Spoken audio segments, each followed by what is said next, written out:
నమస్తే welcome to Bharati TV. నేను బాపయ్య. ఉదయ్ భాస్కర్ అప్పుడే చెప్పారు, ఏపీపీఎస్సీలో వైసీపీ అక్రమాలు బట్టబయలు అని చెప్పి ఈ వీడియోకి నేను ఒక టైటిల్ పెట్టాను. ఉదయ్ భాస్కర్ అంటే ఎవరు ఇంతకీ అని చెప్పి మీకు అనుమానం రావచ్చు. కానీ ఏపీపీఎస్సీలో వైసీపీ అక్రమాలు అంటే మాత్రం మీకు ఈజీగా అర్థమైపోతుంది. ఎందుకనంటే నిన్నటి వరకు డిఎస్సిలో అక్రమాలు జరిగాయి అని చెప్పి డిఎస్సి మొత్తం కూడా పేపర్ లీక్ అయిపోయింది, అసలు పోస్టులు అమ్ముకున్నారు, అలాగే రిజర్వేషన్లలో అక్రమాలు జరిగాయి అని చెప్పి వైఎస్ఆర్ కాంగ్రెస్ పార్టీ వాళ్ళంతా కూడా విపరీతంగా నిరసన కార్యక్రమాలు చేశారు. తీరా చూస్తే వాళ్ళ దగ్గర ఏమైనా ఆధారాలు ఉన్నాయా అంటే లేదు. కానీ వాళ్ళు మాత్రం డిఎస్సి మీద ఆధారాలు లేకపోయినా, అవినీతి జరగకపోయినా, పోస్టులు అమ్ముకోకపోయినా, రిజర్వేషన్ని సక్రమంగానే అమలుపరిచిన వైసీపీ వాళ్ళంతా పెద్ద ఎత్తున రాద్ధాంతం చేశారు. కానీ తీరా చూస్తే ఏమైంది? ఏపీపీఎస్సీలో ఏవైతే అక్రమాలు జరిగాయో జగన్మోహన్ రెడ్డి హయాంలో, ఆయన ముఖ్యమంత్రిగా ఉండగా, వైఎస్ఆర్ కాంగ్రెస్ పార్టీ ప్రభుత్వం అధికారంలో ఉండగా ఏవైతే ఏపీపీఎస్సీ ఆంధ్రప్రదేశ్ పబ్లిక్ సర్వీస్ కమిషన్లో అక్రమాలు జరిగాయో, ఆ పరీక్షలు నిర్వహించడం కావచ్చు, లేకపోతే మూల్యాంకనంలో కావచ్చు, ఏవైతే అవినీతి జరిగిందో అవంతా ఇప్పుడు బట్టబయలైపోయింది.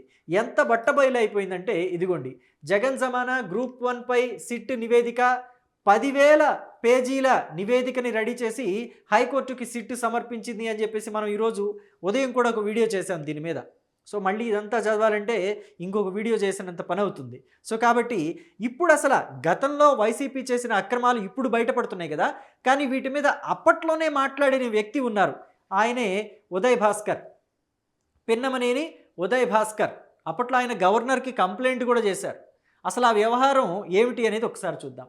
అడుగడుగునా అవమానిస్తున్నారు అనంటూ ఆనాడు ఉదయ్ భాస్కర్ గోడు వెళ్ళబోసుకున్నారు. పేషీ లేదు, పిఏ లేడు, ఎంత అవమానించాలో నన్ను అంతలాగా అవమానించారు అని చెప్పేసి అప్పట్లో ఆయన ప్రభుత్వంలో ఎలాంటి అవమానాలను ఫేస్ చేస్తున్నారనేది పత్రికలకి కూడా వివరించారు. అలాగే తాను చేయాల్సిన పనుల్ని సెక్రటరీతోనే చేయించేస్తున్నారని కూడా చెప్పుకొచ్చారు. ఫైళ్లపై సభ్యులు గుడ్డిగా సంతకాలు పెట్టేస్తున్నారు. అంటే ఈ ఏపీపీఎస్సీలో సభ్యులు ఎవరైతే ఉంటారో అధికారులు, వాళ్ళంతా కూడా ఏం చెప్తే అది, ఎక్కడ చెప్తే అక్కడ, అంటే ప్రభుత్వంలోని పెద్దలు ఎక్కడ చెప్తే అక్కడ గుడ్డిగా సంతకాలు చేసేస్తున్నారని చెప్పారు.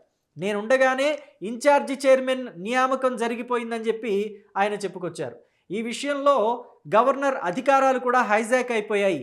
4 నెలలు భరించా, సహించా, ఇప్పటికైనా పద్ధతి ప్రకారం జరిగేలాగా చూడండి, గవర్నర్కు ఏపీపీఎస్సీ చైర్మన్ ఉదయ్ భాస్కర్ గోడు అని చెప్పి అప్పట్లో ఆంధ్రజ్యోతిలో వచ్చిన కథనం, మార్చి 21, 2020లో వచ్చిన కథనం ఇది. సో దానికి సంబంధించి ఇంకొక వ్యవహారం కూడా మీకు చూపించాలి. అదే పూర్తి కథనం. మార్చి 20వ తేదీన తనపై కత్తి కట్టారు అన్నట్టుగా పాపం ఆ రోజు ఉదయ్ భాస్కర్ గోడు వెళ్ళబోసుకుంటే అది ఎవ్వరూ కూడా వినలేదు. తనని అవమానిస్తున్నారు అని చెప్తే ఎవరు కూడా పట్టించుకోలేదు. ఎందుకంటే అప్పుడు అధికారంలో ఉంది వైఎస్ఆర్ కాంగ్రెస్ పార్టీ కాబట్టి ఎవరు పట్టించుకునే పరిస్థితి కూడా ఉండదు. సో అయితే ఇంకా ఆయన ఏం చెప్పారంటే, రాజ్యాంగబద్ధంగా పనిచేయాల్సిన ఏపీపీఎస్సీలో నియమ నిబంధనలకు విరుద్ధంగా వ్యవహారాలు నడుస్తున్నాయి అని చెప్పుకొచ్చారు. చైర్మన్ ఆధ్వర్యంలో కమిషన్ తీసుకోవాల్సిన నిర్ణయాలన్నీ సెక్రటరీ ద్వారానే జరిగిపోతున్నాయి. ఫైళ్లపై మెంబర్లు గుడ్డిగా సంతకాలు పెడుతున్నారు. ఈ పరిణామం నన్ను తీవ్రంగా కలిచివేస్తుంది. ఇప్పటి వరకు ఓర్చుకున్నాను, సహించాను అని ఏపీపీఎస్సీ చైర్మన్ పిన్నమనేని ఉదయ్ భాస్కర్ శుక్రవారం నాడు గవర్నర్ విశ్వభూషణ్ హరిచందన్ను కలిసి తన గోడును వెళ్ళబోసుకున్నారు. అంటే గవర్నర్ని కూడా ఆయన కలిసి మొత్తం అంతా ఏపీపీఎస్సీలో ఏం జరుగుతోంది అనేది వివరించారు. గత ఏడాది నవంబర్ నుంచి ఇప్పటి వరకు ఏపీపీఎస్సీలో చోటు చేసుకున్న పరిణామాలను వివరిస్తూ గవర్నర్కు 3 పేజీల లేఖను అందజేశారంటే 2019 నుంచి 2020 మార్చి వరకు ఏపీపీఎస్సీలో ఏం జరిగిందనే విషయాన్ని ప్రతి ఒక్కదాన్ని కూడా 3 పేజీల లేఖతోటి గవర్నర్ ముందుంచారు ఆనాడు ఏపీపీఎస్సీ చైర్మన్ ఉదయ్ భాస్కర్. ఇక గత ప్రభుత్వం నియమించడమే పాపమా అన్నట్టుగా ఆయన మాట్లాడారు. గత ప్రభుత్వ హయాంలో తాను ఏపీపీఎస్సీ చైర్మన్గా రాజ్యాంగబద్ధమైన పదవిలో నియామకం పొందానని పిన్నమనేని వివరించారు. అయితే రాష్ట్రంలో ప్రభుత్వం మారిన నేపథ్యంలో తనను అనేక విధాలుగా ఇబ్బందులకు గురి చేస్తున్నారని ఆయన గవర్నర్ వద్ద ఆవేదన వ్యక్తం చేశారు. కొద్ది రోజుల పాటు కనీసం ఛాంబర్కు కూడా వచ్చి కూర్చోలేని పరిస్థితులు కూడా కల్పించారని తెలిపారు.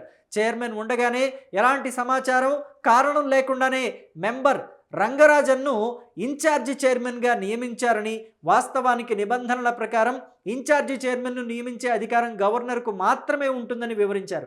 మరి ఈ రంగరాజన్ని, మెంబర్గా ఉన్న రంగరాజన్ని ఇన్ఛార్జి చైర్మన్గా ఎందుకు నియమించారు అనంటే చాలామంది ఊహించలేనంత లాజిక్ ఏం కాదది.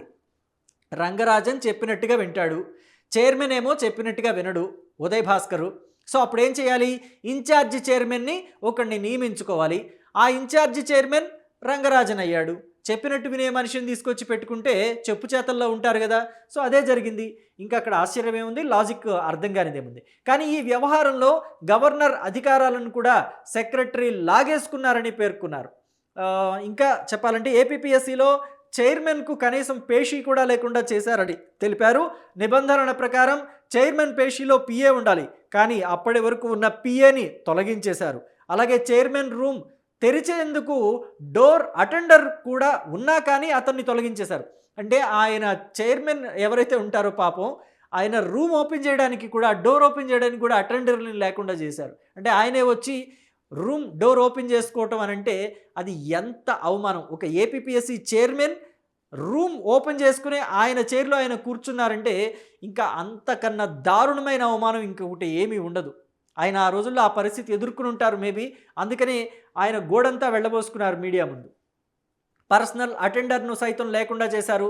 రాజ్యాంగబద్ధంగా ఏర్పడిన కమిషన్లో చైర్మన్గా తనకు అనేక ఇబ్బందులు సృష్టించారని ఆందోళన వ్యక్తం చేశారు. ఆందోళన వ్యక్తం చేయటం ఒక్కటి మాత్రమే చేయగలరు. వైసీపీ తీసుకునే నిర్ణయాలకి, ఆ పార్టీ అధికారంలో ఉన్నప్పుడు తీసుకున్న నిర్ణయాలకి ఎవరు ఎదురు నిలబడలేరు. నిలబడినా ఏమీ చేయలేరు, ఇబ్బందులు పాలవటం తప్ప. ఒక నిమ్మగడ్డ రమేషో, ఒక ఉదయ్ భాస్కరో ఇలాంటి వాళ్ళంతా ఇబ్బందులు పట్టడం, మాటలు పట్టడం తప్ప ఏమీ చేయలేరు.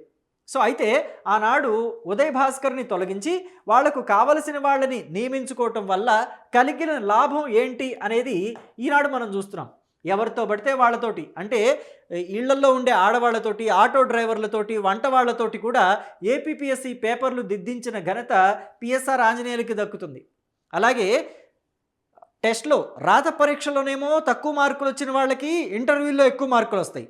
రాత పరీక్షలో ఎక్కువ మార్కులు వచ్చిన వాళ్ళకి ఇంటర్వ్యూలోనేమో తక్కువ మార్కులు వస్తాయి.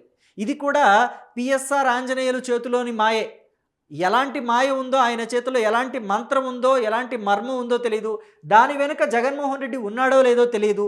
ఈ ఏపీపీఎస్సీ అక్రమాలకి జగన్మోహన్ రెడ్డికి ఎంత సంబంధం ఉందో తెలియదు. కానీ ఇప్పటివరకైతే పిఎస్ఆర్ ఆంజనేయులకి ఎంత సంబంధం ఉంది అనేది ఈ నివేదిక ద్వారా, అంటే తాజాగా 10,000 పేజీల నివేదికని సిట్టు హైకోర్టుకు సమర్పించింది కదా, దాని ద్వారా తేట తెల్లంగా అర్థమవుతుంది. సో మరి దీని మీద మీ అభిప్రాయాన్ని కమెంట్ బాక్స్లో తెలియచేయండి. Thank you.